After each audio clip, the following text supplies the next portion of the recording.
Hello guys म चाहिँ आज पहिलो दिन चाहिँ यो डी स्केलको चाहिँ बाँसुरी म बजाउँदैछु।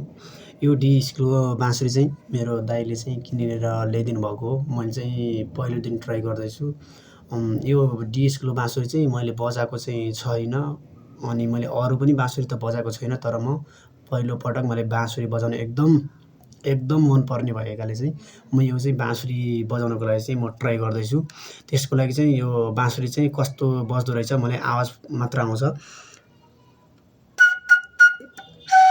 आवाज मात्रै फुक्न आउँछ, मलाई यो औँला चाहिँ चलाउन आउन्न। त्यही भएर म चाहिँ अलिअलि प्र्याक्टिस गर्दैछु। तपाईँले पनि हेर्न सक्नुहुन्छ मैले चाहिँ कस्तो बजाउँदो रहेछु, हेर्नुहोस्।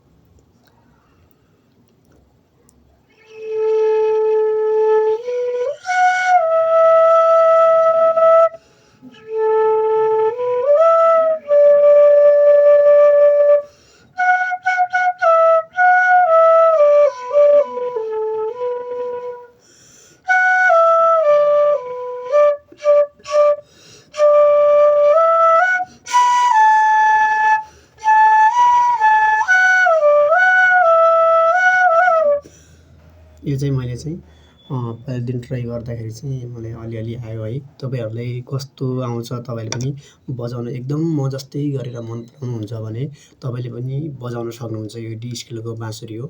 त्यही भएर मैले चाहिँ अब बजाउन अरू पनि केही कुराहरू सिक्दैछु है।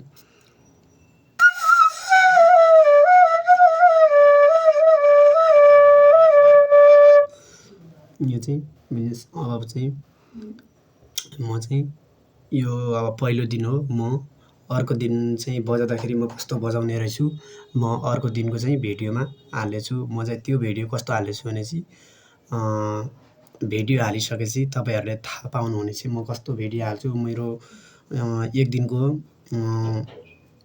दिनको यो डी स्केलको बाँसुरीबाट बजाएको चाहिँ कस्तो हुने रहेछ म चाहिँ अर्को भिडियोमा चाहिँ हाल्नेछु। अनि अर्कोपटक चाहिँ मैले कस्तो बजाउने रहेछु, आज एक दिन भयो, पहिलोपटक हो मैले बजाउनु यो डी स्केलको बाँसुरी। अनि म पछिको भिडियोमा कस्तो बजाउने छु तपाईँहरूले भिडियो हेरेर साथ दिनुहोला।